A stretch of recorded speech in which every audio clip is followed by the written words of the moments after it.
Hi, I've seen a lot of people posting things online recently. They're thinking about taking up the ukulele and they're sharing links saying, I found this instrument, is it any good? Is this a good price for it? And that's a great thing. But lots of the ones I've seen have been shares from places like Amazon going, what about this? And it made me think, well, some people are saying paying less than that amount is probably a bad idea.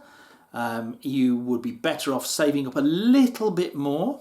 And I know people haven't got a lot of money, and at the moment, tough times for a lot of people. So what I thought I'd do is I'd buy the cheapest ukulele on Amazon so that you don't have to. And then we'll have a look at it and we'll see whether it's worth it or whether it's a waste of money, and whether you could just save up a small amount more and get something a whole lot better. There are rules. I had a look and I found a ukulele for £1.99. It was going to take about 2 months to get here from China, and it had in the description the word toy. So my rules were this.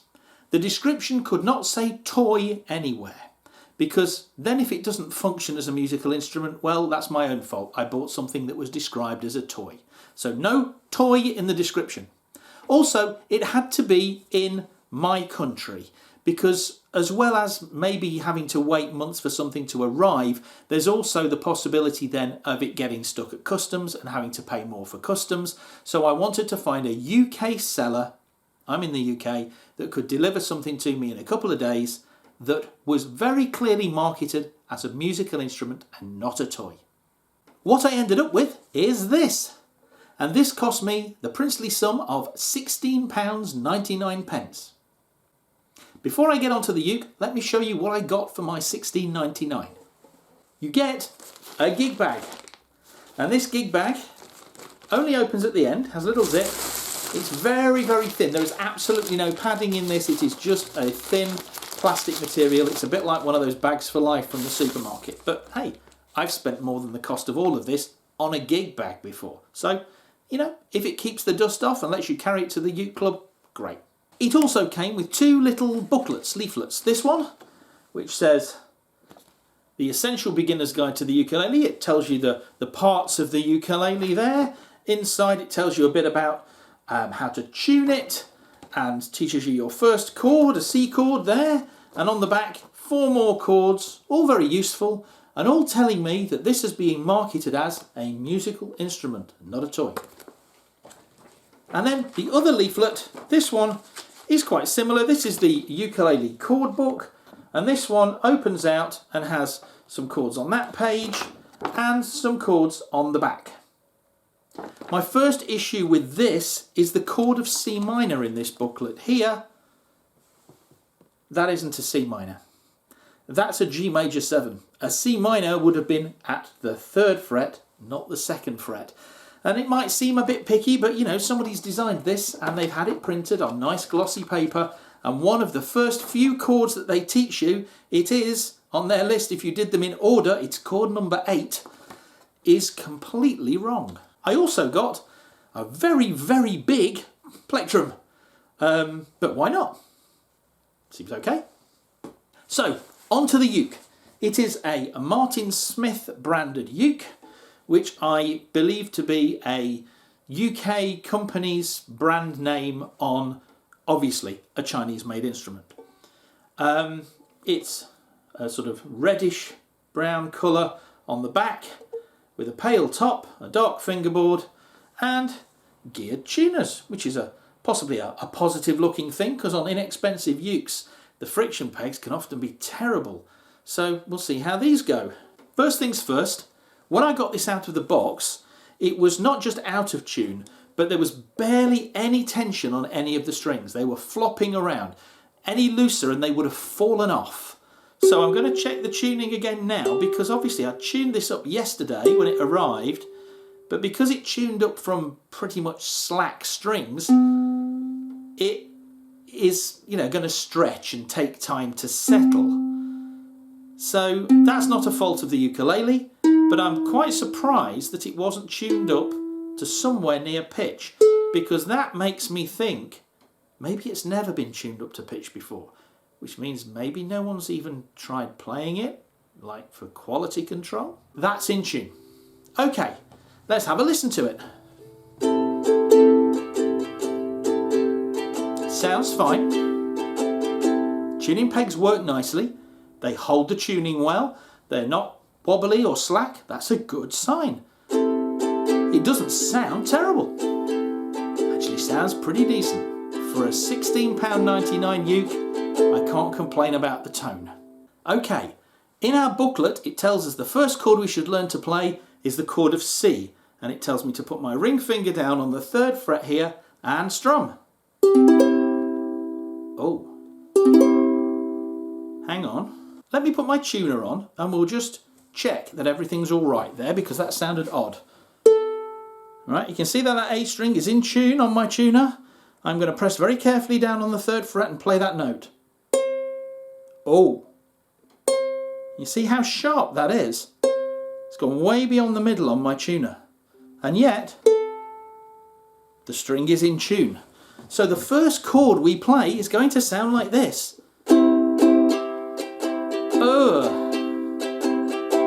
And of course, the same thing applies to all the other strings.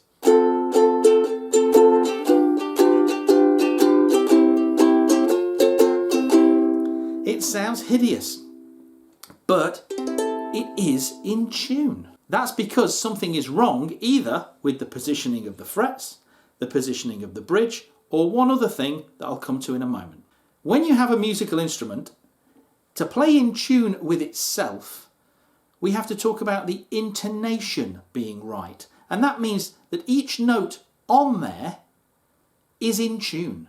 The instrument plays in tune with itself. If I play the note of A here, and I play the 12th fret of that string, it should be exactly an octave above. But as you can probably hear, that's not. That's very sharp, and the same goes for every other string. And you can test that with an electronic tuner. This one's going out all over the neck. Every chord I play is very out of tune, even when the uke is perfectly in tune. Now you might say, well, Phil, it was $16.99, you know, give it to a kid to get them started. It doesn't matter if they bash it on something or if they give up. The thing is it a toy or is it a musical instrument? This is clearly marketed as a musical instrument. If you want to give a child something to bash around with, you could buy the £1.99 Chinese toy ukulele, as long as you bought it a couple of months before you wanted it. This is clearly marketed as a musical instrument, and yet it cannot play in tune. That's one of the few things we ask of a musical instrument, particularly a beginner instrument. What it has to do is be able to be played comfortably and to make the right sounds when we play it. It doesn't matter what colour it is. It doesn't matter whether it's, you know, it looks nice with beautiful wood or whether it's this kind of red, glossy, painty kind of finish. It doesn't matter as long as you can play it and it plays the right notes. And this falls down at that first hurdle. And the strange thing is, it wouldn't have been a difficult fix. If this bridge was in the right place, it might well have played in tune, and then we'd be having a whole different review. And here's the thing, you might have bought one of these and it might be perfect, because there's not really any quality control going on here. You might have got lucky. I didn't. So if I've got one of these, what can I do to make it more playable? Well, that's the next bit of the video. What I'm going to do now is I'm going to turn off the camera, I'm going to go away, and I'm going to have a look at if there's anything I can do to make this more playable, and whether what I do is worth the time and effort compared to paying a little bit more for a different instrument that might not need quite so much or any work. So I'll see you soon. Welcome back. About an hour has passed and I have adjusted the height at the nut. First of all, a few things that, giving this a good look over, I discovered about the instrument. Now, as you might expect, it is made entirely of fairly cheap plywood. There's bits of splintering, smells very strongly of wood glue. The fingerboard is not any kind of dark wood, and again, you might expect this at this price, but they've painted the edges and the top of this piece of plywood again black, but not that end. And that quite clearly reveals it to be just another piece of plywood. When I came to lower the nut, I thought about just cutting the slots deeper, but they were already quite deep, and when I took the strings out, I noticed that the slots hadn't been cut, they were moulded. And that immediately made me think, this nut is hollow. And if I try and file those slots down, I'm going to break through to the inside, and then that's going to be ruined. It took some getting off. It had been very, very well stuck on with some quite strong glue. I managed to prise it off with a pocket knife, and yes, it was hollow. So I sanded it down from the bottom. I'd like it maybe a tiny bit lower for me, but that's the sort of thing if I got from a shop I would go, yeah, that's fine. And if you're not sure about these kind of things, I have got a little video, I'll put a link below, on checking the setup of your instrument so you can see how your instrument might compare. Now the intonation problem, I thought lowering the action might well fix that or go some way to fixing it, because if you think that if you've got to press a string all the way down and it's a long distance to those frets, you're going to be stretching the string as you go down, making it sharp. And if you lower the action, you don't stretch it as much, and it could well have fallen into tune, and that would have solved our problem. Well, my tuner's on. Hope you can see that. Here's my open A string. Let's just get that spot on in tune. There we go, there's my A string. Here's the 3rd fret C. As you can see, it's still a fair amount sharp. And as we go up the neck, say to the 12th fret, very sharp, open string, still in tune. So I've lowered it down to a tolerable level, and that hasn't fixed the intonation problem. Sounds horrible, and yet it is in tune. That bridge is in the wrong place. There's not much I can do about that. It is screwed on. There are 2 screws under here as well as being glued on. If it's as hard to get off as the nut, you wouldn't get that off without damaging the top, possibly beyond repair. And it wouldn't be worth your time, because anyone who had the tools to do that and the inclination to do it would charge you more than £16.99 to put that in the right place. Now, I don't want to be that guy who says, this is all rubbish, go out and buy yourself an expensive instrument. I know not everybody can afford an expensive instrument, and I also know that some great music has been made on very inexpensive instruments. I love the blues. A lot of those guys were playing on, guitars from Sears catalogues. The ones you see them posing with in the photographs probably didn't belong to them. And, it doesn't stop you. If you're a good musician and you've got it inside you, you'll get it out even on an awful instrument.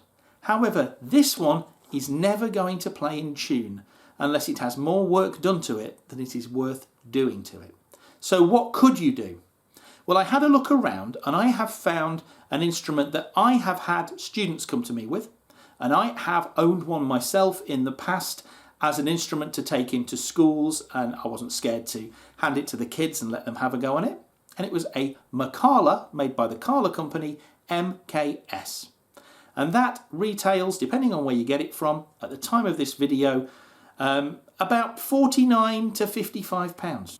Now you might find that the £49 one just comes to you straight from the factory. You might find that the £55 one comes to you from a shop, and they may well have already done all the checkup and the adjustments that I've just done. But reputable shops have got those in the 50s. You would then have an instrument that would have a real wooden fingerboard, not a piece of plywood. It's made of laminate wood, but it's not the really nasty, thick, cheap plywood that this is. It has a nice finish on it. It's a nice looking instrument, and it plays well. It plays in tune. Now, okay, you might not have that amount of money, but unfortunately, there is always going to be a floor price-wise where if you go below that, what you're getting is going to be disappointing. So while you can't maybe afford £55 for one of those, then I would argue if you can't afford that, you can't afford to throw away £16.99. So I would suggest that you don't waste your money on something of this price when you don't have to go too much further up to get something that is a perfectly good uke.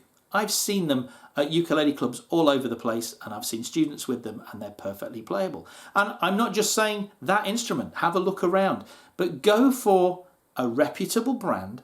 Go to a reputable store that has ukuleles hanging on the walls. There are plenty of reputable ukulele specialist stores all over the world. I'm in the UK, but if you're watching this in the States, there are lots of great places that will sell you instruments, and they know what they're talking about, and they won't send them out unless they've checked them over.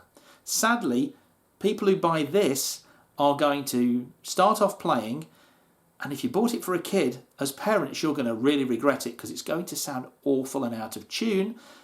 You as a child playing it, or as an adult beginner playing it, are going to go, why don't I sound as good as anybody else? Why does everyone else sound lovely and I sound awful? Why can't I play a B flat chord and other people can? I've lowered the action now, but when I first picked this up, the first thing I did was try and play a B flat chord. I could not get it to sound clean, and I was putting so much pressure on. When this first came out of the box, I would have failed at the first hurdle of trying to learn that chord. So, sorry to be the bearer of bad news. I was really hoping, actually, that I would pick this up and play it and maybe tweak a little bit and go, do you know what? That's not bad. And I would, leave it knocking around for people to pick up and strum on when they came round. But sadly, this isn't really a musical instrument. I hope this has helped you. I hope maybe it saved you a little bit of money as well. And I'll see you soon. Bye-bye.